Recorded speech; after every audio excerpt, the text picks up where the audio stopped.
Welcome to Insights. I'm Tom Wortham, Chairman of the Douglas County Board of Commissioners.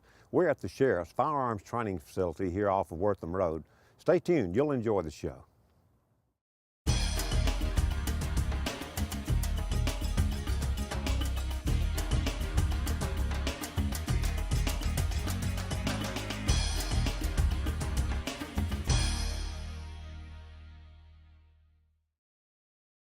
Ryan, show me what we do out here at the firing range. Okay. Give me a little tour if you would. Well, just from right here, let me show you, that's our tower. That is where the console that runs the center range is set up. And that's where the operator that's running the center range gives all the voice commands and all to the officers that are on the line firing. Right. And they hear through, of course, through a speaker system we have set up, and then act accordingly. How many people, that's all up there. Would be in a tower at one Just time? one. Just one? Yeah, we keep one guy up there because it's real easy if you have 2 or 3 folks up there, the one that's actually running the program, the other 2 back here are not doing much, and they're going to start talking. Right. When they start talking, it interferes with what's going on. So we just keep one guy up there to run the equipment up there. Very simple equipment. And we have a 16-lane firing range. Would you have that many people out there at one time? We do. We run 16 folks, and each lane has a dual target system on it, and they do edge and face, which means they edge away from you where you can't shoot, and then they face you when it's time to shoot. And that's usually, instead of us having to give a fire command, the guys will be in a ready position, and when that threat faces them, then they know it's time to draw and come out and take care of some business. Up here on the side of the tower, we have our range rules. We do the best that we can to run a very, very safe range. It's, safety is huge in our business. I don't want to go home with any extra holes in me. Absolutely not. Nobody else does. So we have a briefing every day before we start. If you came out here and shot with us and you had been here 20 times, you're still going to get this every day before you fire, just to make sure that we're not leaving anything out. And a big thing with us is, just because we work here, we're not the only one that are safety officers. Everybody that comes out here and shoots is a safety officer. Right. If they see something that's not good, then they call it to our attention. But come on down, let's look at the range. This range is a little bit different than what you see at a lot of places because we have 50-yard capabilities this is what we call a static range. Okay. The basic old term for static range was it's where you stand here and fire. Okay. And so most of those were set up for pistol capabilities of 25 yards and in. Right. Okay. But we added a 50-yard range because sometimes you can do a 50-yard shot with a pistol. It's according to the situation. A lot of variables there. But we also have submachine gun capabilities, and a lot of those courses are 50 yards and in. So we went ahead and incorporated a 50-yard range. Is this 50 here? It's 50 yards here, and of course we got them all marked. You can see our markers. It doesn't look 50 now, but when you got that weapon in your hand, I bet it does look 50. Well, if you just imagine standing on a football field, that's 50-yard line, and add another 50 to it, you're gonna have about right. That's about right. So. Well, how long have we had this range out here? This range has been operational for 5 years. 5 years. Right. Okay. And the thing that's cool about it, and the thing that our viewers might want to know, is not a dime of taxpayer money was spent to build it. Okay. How did we build it? Drug money. Okay. Donations. Had a lot of businesses when we started doing this jump in and donate block, concrete, gravel, rebar, a lot of the things that it took to build it. And so we had very little expense, even from our drug money, and it was all done with inmate labor. Well, that's great. So, who all uses this facility? I know the city at some time uses it. Yes, sir. Of course, us, the sheriff's office, we use it. City of Douglasville uses it. Villa Rica uses it. Villa Rica PD. We have about 20 federal agencies that come in and rent a range from time to time. So a revenue producer as well. Yes, sir. We're not making a killing, but we do pay the light bill. Right, right, I understand. So we try to, have it to be a little bit self-supportive too. Good. Good. And, we try to you know, we try to help other agencies that don't have the things that we have. Right. You know, we try to help them out too. And so, Right. you know, not everybody that comes out here is charged, you know. Okay. But we do try to help out, you know, where we can. Here at the 25-yard line and the 50, we got them at 50, 25, and 15. There are these little blockers right here. We take these little blockers out here, and then we can take one of our 2x8 barricades and put them down on the ground, because a lot of courses call for you to shoot around barricaded positions. You know, simulating cover. Right. You know, so we got those, and you know, the guys can either utilize them or not. If the course calls for it, they have to. You know, but some of the drills and stuff that we do out here from time to time, you know, it's an optional thing for them. But we came up with that little system to pull those things out, but you have to watch it, because sometimes if your plug's out and your barricade's not in there, you end up fishing the magazine out of your pistol. Trying to get it out of there. Like I said up there, we have 16 points, and each point's numbered. You know, so if I assigned you to lane number 8, you'd know, you know, every time you moved from position to position, you'd just be squared up between the targets on lane number 8. They have a slip-in cardboard backer, and once the cardboard backer is slipped in there, then you put whatever target it calls for, staple it up. Right. And if it's windy, you put a lot of staples in it. Okay. And this target system actually edges away, and that gets the target. That makes the target where you can't see it. Okay, as a shooter. Right. And then when the target faces you, then you can shoot. And when that's a little smaller than a real body now. It is. Well, the reason we do that is because we teach what's called the thoracic T. Okay, and that's basically from the points of the shoulder and the spine. That creates a T, and that gets in the thoracic cavity of the body. And really, what you have right here is an 8-inch area to work on. That's gonna, you know, we don't want to shoot anybody. Absolutely not. I mean, that's you know, that's last ditch with us. You know, we don't want to shoot people. Right. You know, but when we have to, it's because they're, you know, trying to hurt us or somebody else. You want to stop them. Protect, and we want to stop them quick. Right. And you know, being able to hit in this area right here and hit it repeatedly if we need to is very vital for our guys. Okay. If we put a huge target up here, okay, that gives them air to spread out. Right. Okay. Keeping a smaller target up here makes them concentrate their shots a little more. Okay. And this is actually the Georgia Public Safety Training Center target that the whole state of Georgia basically has to qualify on. Okay. If you're a law enforcement officer in the state of Georgia, you have to qualify on your firearms at least once a year. Okay. Okay. And this is the target that you qualify on. They have a state course that you have to qualify on. Okay. And up till about 4 years ago, that wasn't the case. Okay. But legislators went in and created the need for us to qualify, and it's been a real good thing for law enforcement. You know, you're getting a better trained officer. Right. You know, and with us having the facilities we have, we get to spend a lot of time with our guys, and we have always, our agency has always been real big on training. And, you know, even when the economic times are down, we found ways to train our guys and try to keep them on the cutting edge of everything that's been, you know, that's coming out. Right. And I think you told me we qualify here in Douglas County, what, 3 times a year? We qualify our guys 3 times a year. You know, where the state only requires you to do it once. You know, we want to make sure our guys, you know, for our guys to come out here and touch a pistol 1 time a year is just not acceptable to the sheriff and us, and you know, so we try to get them out here as much as we can. Is there a certain score that you, yes, certain score that you have to? Yes, sir. You have to score 80%. Okay. Okay. You have to do 80% or better. Okay.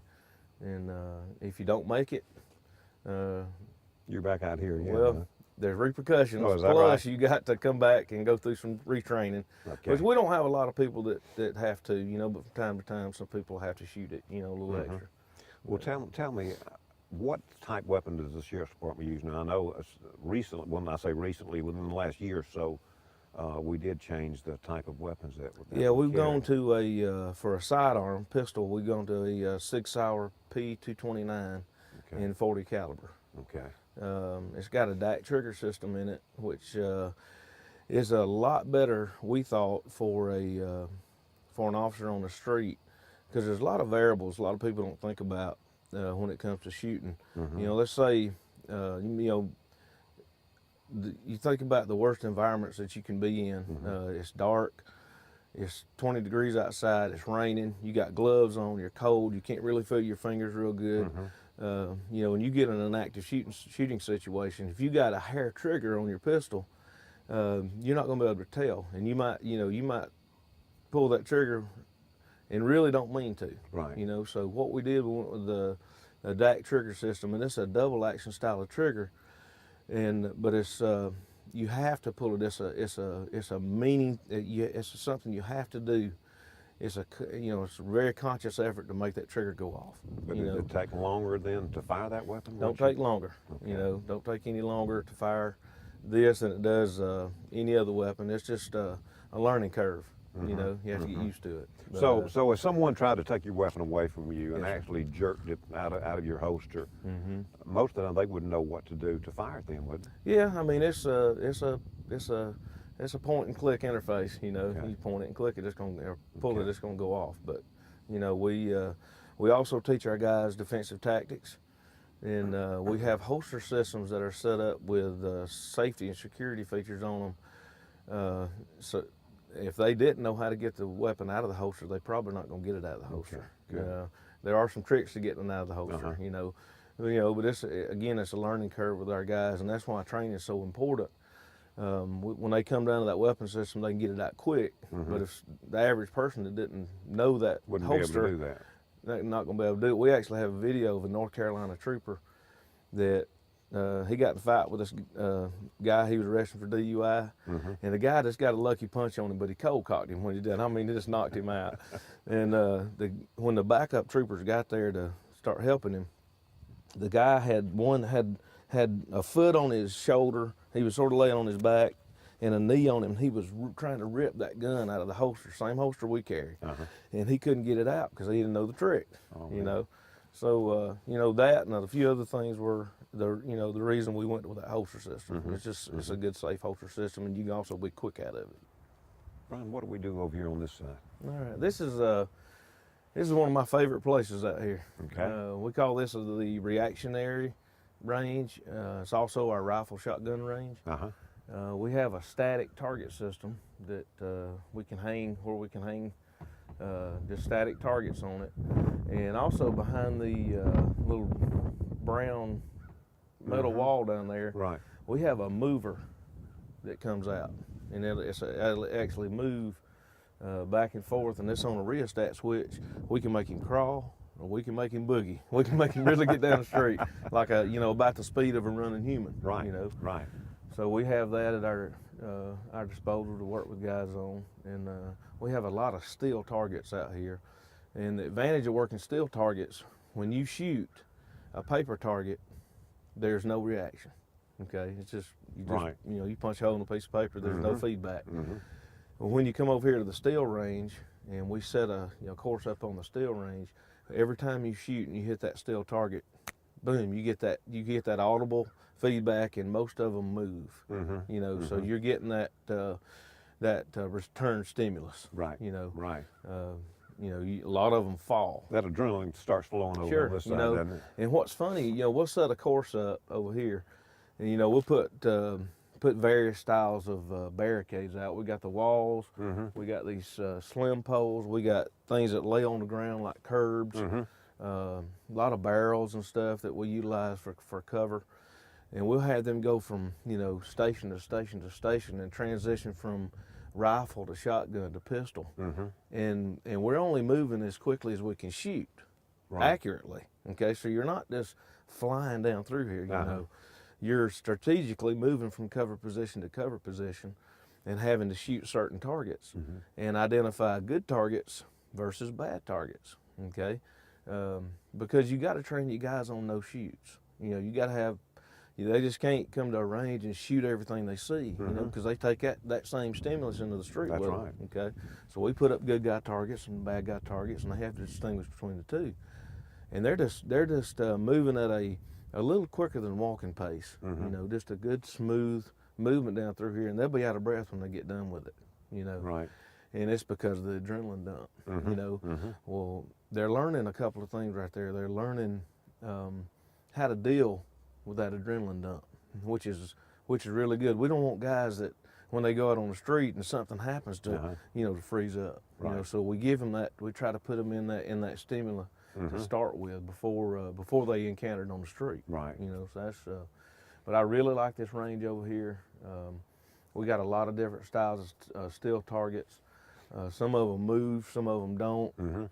But they all give that instant feedback when you Right. shoot them. You know, and we have a lot of fun over here on this range. Chairman, let me. This is a real unique piece of equipment that we have over here that we built. Let me show this to you. This is our live fire shoot house. Okay, some people call it a hot house. We actually do live fire training in here. We also do simunition training, which is the little paint pellets. Okay. Right. And but this is you don't see this in very many agencies.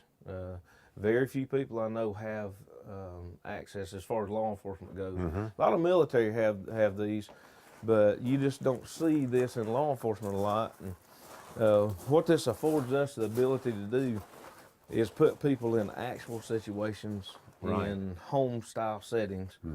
And also, when we designed this shoot house, we designed it for the right side to be residential. And then I'll walk back and show you in a little while. The left side over here is set up like a school, like a classroom and all, or a big office room, you know. So we have the ability to work different styles and different situations. And the walls are all built, out of cross ties and gravel, you know. So each wall is about this thick, and you can't shoot through it. We tried to shoot through it with 30-06s, 308s, 300 Magnums, a lot of rifle caliber stuff. You can't shoot around. Surroundings are safe then. Right, surroundings are safe. I see a lot of spent shells on, yes, on the floor. Yeah, we do a lot of training in here with tactical teams, as well as our officers, and it just gives them a chance to get in and actually do house clearing techniques. You know, that's one of the most dangerous things we do. Absolutely. You know, is have to go into somewhere and get somebody out. You know, stopping them in a car is one thing. Coming up on person, on one-on-one out on the roads, one thing. When you have to go into somebody else's house, And the surroundings are going to be different. the surroundings are going to be different. You know, and that trying to get them in those situations prior to them doing it is big for them. It's showing them the right techniques. Right.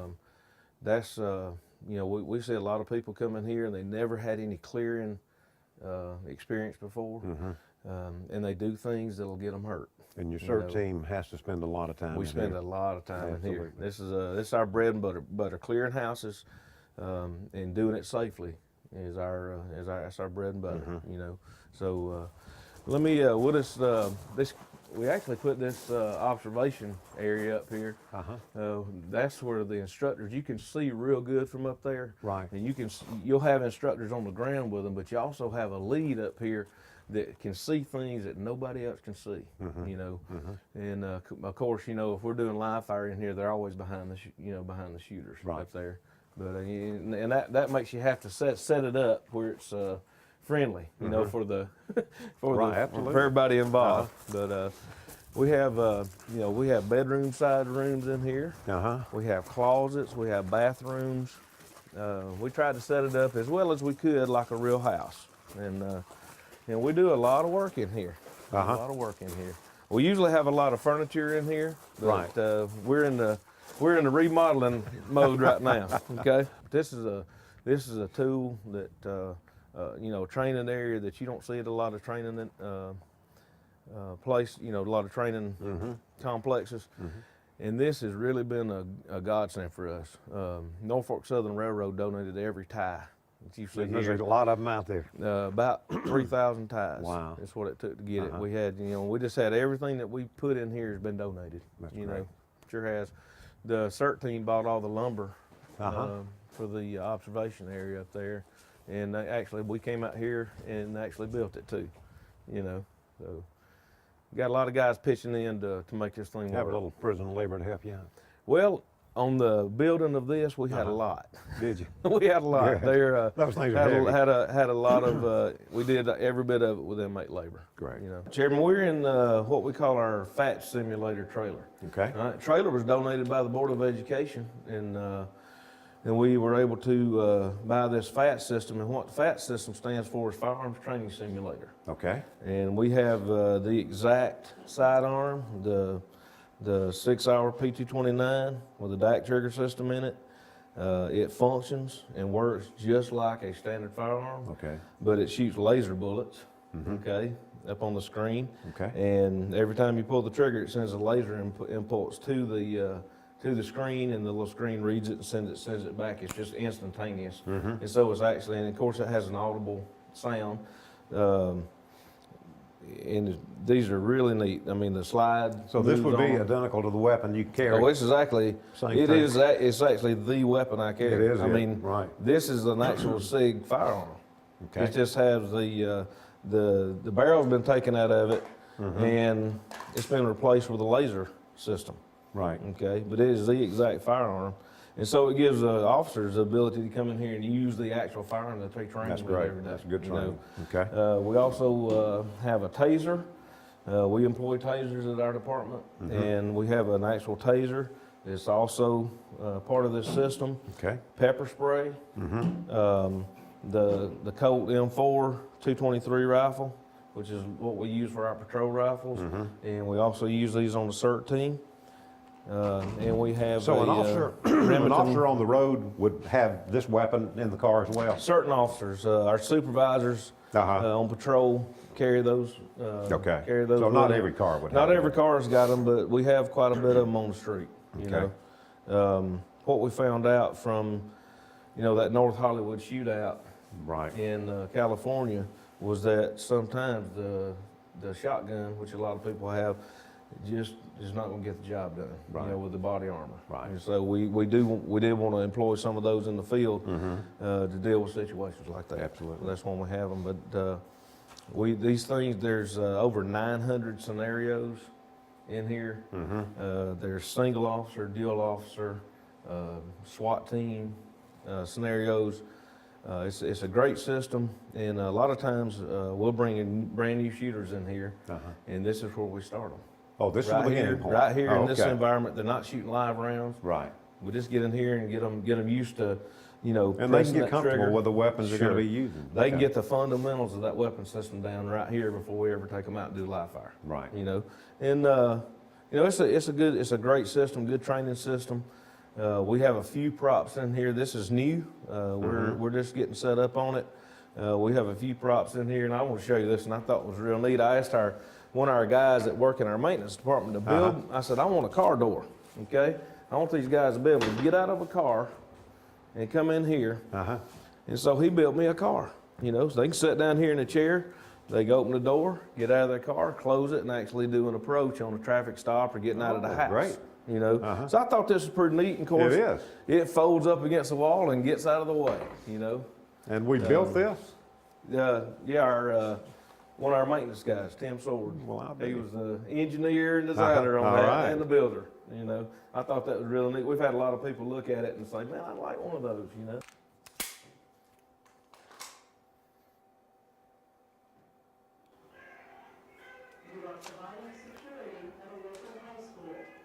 Let him up! Let him up! Get back! Get back! Get back! Get back! Move! Stand up, turn around. Let me see your hands. Let me see your hands. Let me see your hands. Get up off of him. Let me see your hands. Get down. Get on the ground. Get on the ground. Spread out. Spread out. Douglas County, send me another unit.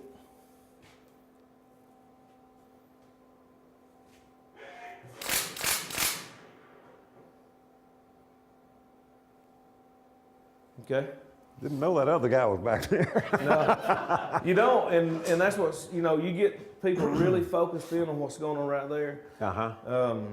Over 63% of all officers involved shooting have more than one person involved in the bad guy scenario. Wow. So, you got to train them on multiple. That's why we, each lane out there got two targets on it because we want to give them multiple stimulus.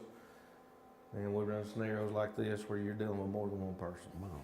All right, Commissioner, we put you through the electronic version. Let's The real thing let's now? get the real thing. Let's go do in it. here and make some noise. Let's do it. All right. Basically, it's just like our electronic one in there. Okay, you want to insert the magazine. Okay. And once you insert the magazine, it's going to release the slide. You know, just pull back and let it go. Okay. Let it go forward on its own, and then we'll do some shooting on those targets. All right. All right.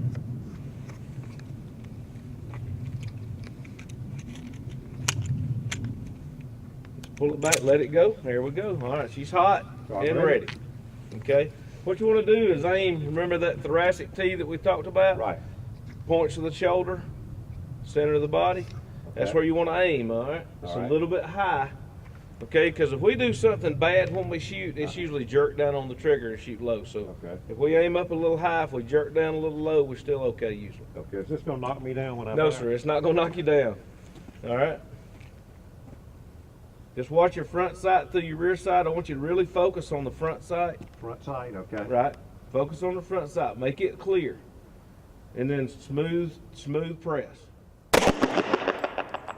Misty. A little high. Right. Watch your front sight through your rear sight. Smooth press. There you go. Perfect. Perfect. All right. What I want you to do, that top bullet hole, the one that's in the good place, that's your point of aim now. Okay. Okay. I want you to take your front sight, look at it through your rear sight, and put that front sight right on that hole. Okay. Okay. And just hold it there as still as you can. Allow it to float. Okay. It's going to float a little. And then just let it go off when it wants to. Let's take the finger, all right, and move it in like this. Like that? Okay. And really grip up good with this hand. Okay. Not so much with this hand. Okay. Okay. You want to, actually, it's different from what a lot of people think. You want to grip more with this hand than you do this hand. Okay. 70% grip here, 30% grip here. Okay. All right. Try that. Okay. And I really want you to even level these sights off. There you go. Watch that front sight, smooth press. There you go. Better one. Yeah, there you go. Just like that every time. Good and smooth. Watching that front sight through the rear sight. Good smooth press. There you go. You got it now. Better. All right. How many shots are in here? 10. 10? Let me try a couple more. Knock yourself out. Looks good. All right. Remember, a little more with the left hand. Smooth trigger with the right hand. Watching the front sight. Go off. Okay. There you go. Watching the front sight. Smooth press. Watching the front sight. Smooth press. Watching the front sight. Like you got one more. All right. This got to be a good one. Smooth press. Watching the front sight. Give me a headshot. There you go. Got him most of the Good time. job. Yeah, you did. Thank you. All right, Chairman, let's see how you did. Looks good. I don't think the bad guy's around anymore to mess with anybody. Well, I missed him a couple of times, but as a rookie, I think you did real good. You're 80%. You're 8 out of 10. Well, good, So, good. You know, we can work with that. Enjoyed Okay. it. Enjoyed it. I You gonna let me enjoyed it. take this home as a souvenir? I of want you my... to hang it up in your office. I'll do it. You know, I'll do take it. it up there and hang it up. All right. I'd love for you to appreciate have it. Thank you for All the right. tour. It's been wonderful. This is wonderful training for our people out here, and I appreciate the job that y'all do. Hey, we appreciate you and thank you for your support. Thank you very much, and thank you for watching Insights. Join us next time.